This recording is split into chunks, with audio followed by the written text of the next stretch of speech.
Olá, pessoal do Big Chaos, tudo bem com vocês? Espero que sim.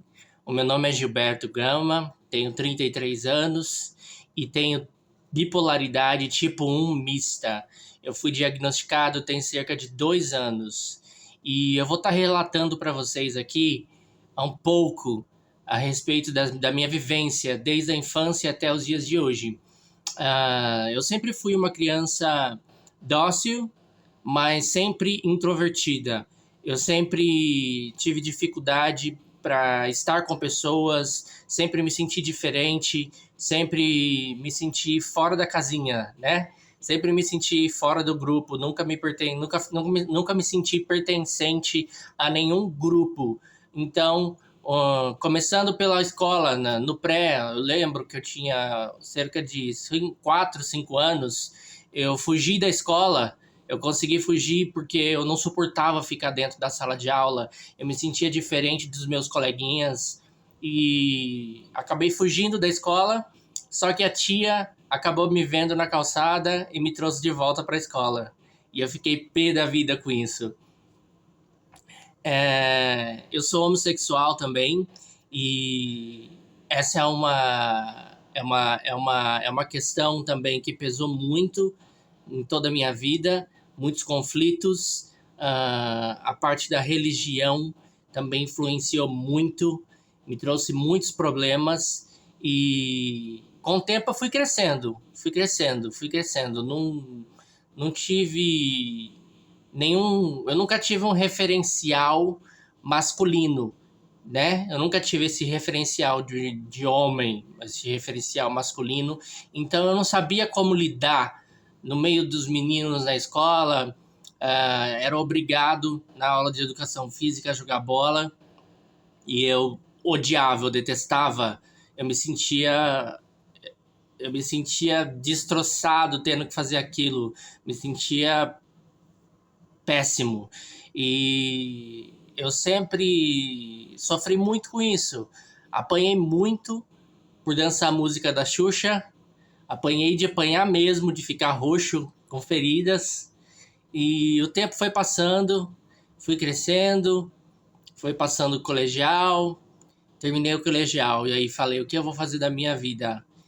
Chegou o tempo que eu fiz 20 anos. Quando eu fiz 20 anos, eu já estava trabalhando em um hotel que se chama The Royal Palm Plaza, aí em Campinas, e eu ouvi falar sobre trabalho em cruzeiros. E aí o que aconteceu? Eu comecei a ter essa ideia, talvez, será que se eu for para outro lugar, será que seria diferente? E aí eu comecei a buscar por informações e fui pro Orelhão e telefonei para uma agência aqui em São Paulo, que é onde eu estou morando agora, na Zona Sul. E eles me disseram, olha, você ainda tem 20 anos, você precisa completar 21. Então, nesse tempo, eu falei, eu preciso fazer também alguma coisa. Eu fiz um curso de comissário de voo, tive sucesso no curso, fui aprovado, mas ainda assim me sentia diferente, me sentia sempre estranho, me sentia fora dos padrões, sempre tirando as melhores notas, sempre sendo bem visto, sempre sendo elogiado. Eu nunca senti isso realmente como sendo verdade para mim. E então eu falei, bom, terminei o curso, não fui atrás da minha licença de voo para comissário de voo. Eu falei, eu vou atrás agora de trabalhar em navios de cruzeiros. Eu estudei inglês desde os meus 12 anos, aprendi sozinho, sou autodidata. E aí eu mandei mensagem para a mesma agência que havia me negado da primeira vez. E aí eles me chamaram para uma entrevista, eu saí de Campinas, vim até São Paulo sozinho, e aí fui aprovado para trabalhar numa empresa chamada Royal Caribbean, que é uma empresa americana de cruzeiros. E aí o que acontece? Aí eu fui para minha primeira viagem internacional, com apenas 16 euros no bolso. Cheguei na Turquia. Na Turquia não. Cheguei na Turquia, da Turquia fui para Tunísia E quando cheguei na Tunísia, eu vi tudo aquilo, aquele lugar mutilado, porque lá eles têm muita guerra lá e muitos conflitos, e aí as paredes todas cheias de bala. Eu falei, meu Deus, o que que eu tô fazendo aqui? E aí entrei por exemplo, pro cruzeiro, né?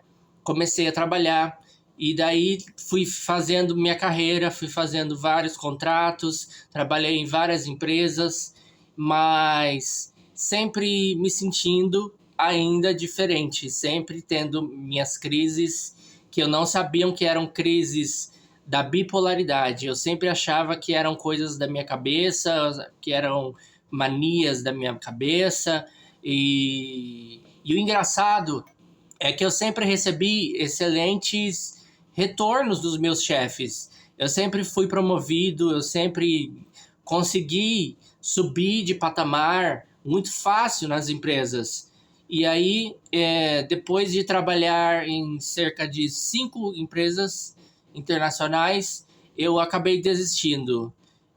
Eu estava trabalhando na Costa Cruzeiros e aí eu era animador adulto, trabalhava no setor do entretenimento e aí a cobrança era muito grande, muito pesada. É uma empresa italiana e lidar com italianos é muito complicado no começo, porque eles gritam muito, eles são muito energéticos, acho que é assim que fala, né?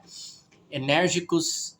E teve um dia que nós íamos ter o baile de gala e eu me arrumei e subi pro salão. Só que eu comecei a sentir taquicardia, comecei a sentir sudorese, suar frio, comecei a sentir minhas pernas tremerem e voltei para minha cabine. E aí depois de 1 hora eu consegui me recompor e voltar. Meu chefe perguntou, tá tudo bem? Eu falei, tá tudo bem. Daí depois eu peguei no outro dia e disse para ele, olha, eu não quero mais trabalhar aqui, quero ir embora para casa. E ele relutando, não, porque você precisa de talvez alguns dias para repensar essa ideia. Você é um bom funcionário, a gente precisa de você aqui na equipe, você faz muito bem para a equipe, você colabora muito bem, faz o seu trabalho com excelência, mas eu não, eu fui relutante. E ele pegou e decidiu mais uma vez sentar, me levou para a chefe de cruzeiros e ela também falou, olha, se você quiser a gente coloca você em qualquer função que você quiser no navio. Isso é o sonho de qualquer pessoa que trabalha em navios de cruzeiro. Sabe, você poder escolher aonde trabalhar? E eu falei que não. Quando chegou no Rio de Janeiro, a minha vontade de ir embora era tanta que eu saí do cruzeiro, chegou no primeiro Rio de Janeiro, eu saí do cruzeiro com a minha mala e eu esqueci. Entrei no táxi, minha colega me ligou e falou, você esqueceu o seu salário aqui, volta pro cruzeiro que você esqueceu. Eu tive que voltar pro cruzeiro e pegar o meu salário. E voltei para casa. E assim foi passando o tempo, e aí falei, o que vou fazer da minha vida? Decidi ir para os Estados Unidos da América. Fiquei por lá durante 3 meses. E depois disso, fiquei naquela, fico, não fico, fico, não fico. Decidi voltar para o Brasil.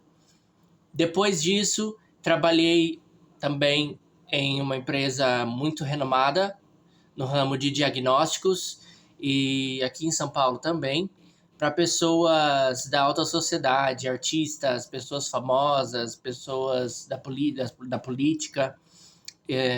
Trabalhei durante 1 ano e acabei desistindo, pedindo demissão.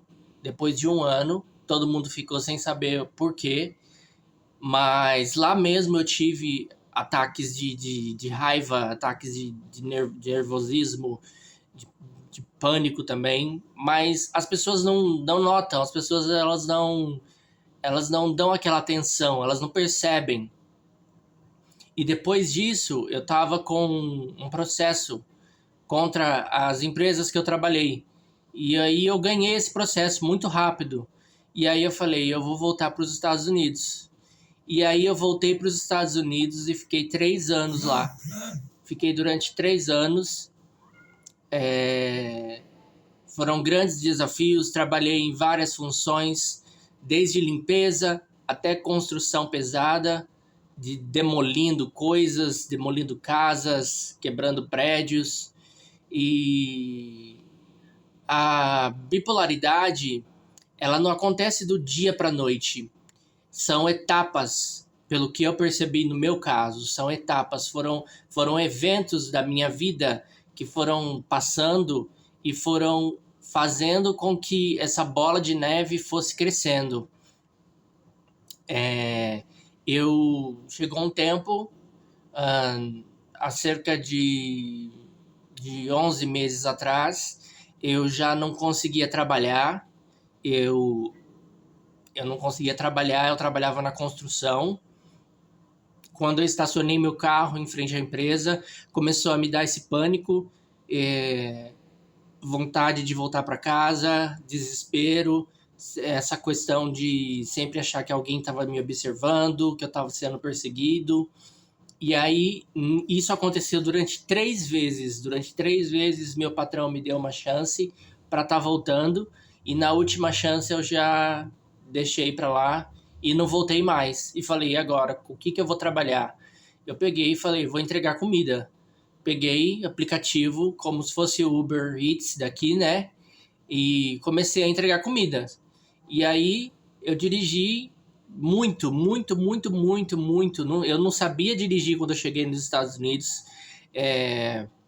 Quando eu me vi, eu estava dirigindo meu carro distância de 1 hora da minha casa, às vezes 4 horas. Passava 12, 14, 15 horas dirigindo e mesmo assim começando a me sentir pior ainda.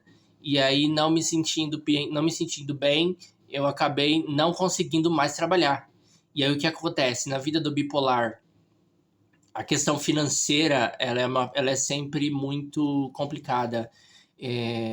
Eu acabei não conseguindo mais trabalhar, e aí as contas começaram a vir. O custo de vida em Boston é muito alto, então eu acabei não dando conta e acabei tendo mais crises, e muitas crises pesadas. E aí, como foi o meu diagnóstico, né? É importante estar falando sobre isso também. Quando eu comecei a ouvir vozes, comecei a sentir que eu estava vendo coisas, né? Eu, eu resolvi buscar ajuda. Eu liguei no hospital e aí eu comecei o tratamento psiquiátrico com o Dr. Edward. E aí a gente começou o tratamento com lítio e outras medicações. E mesmo assim, depois de algum tempo fazendo tratamento, eu acabei desistindo porque já não dava mais conta de pagar as contas, porque já tinha virado uma bola de neve. E aí minha mãe com câncer, e aí eu falei, fico aqui, vou embora, tá tudo bagunçado, decidi voltar para o Brasil e aqui estou agora. Sou a favor Sou a favor de tratamentos alternativos, como vocês podem ver logo aqui atrás de mim. E isso aqui me ajudou muito em momentos em que eu pensei em fazer aquilo que aqui a gente não deve fazer. Então, esse é um vídeo bem, talvez, bagunçado.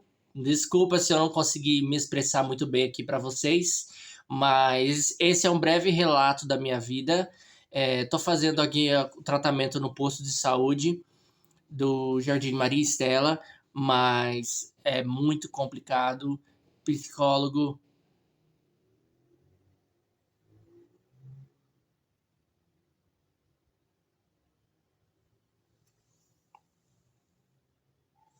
Tá gravando? Ah, eu achei que não tava gravando, gente. Desculpa. Então, e aí a vida, a depressão já. My gosh. E aí eu tô fazendo tratamento com uma psiquiatra aqui no posto de saúde, mas o problema é que ela só aparece uma vez ao mês e aí tá muito difícil, muito complicado. O tratamento para o bipolar, ele é muito deixado de lado.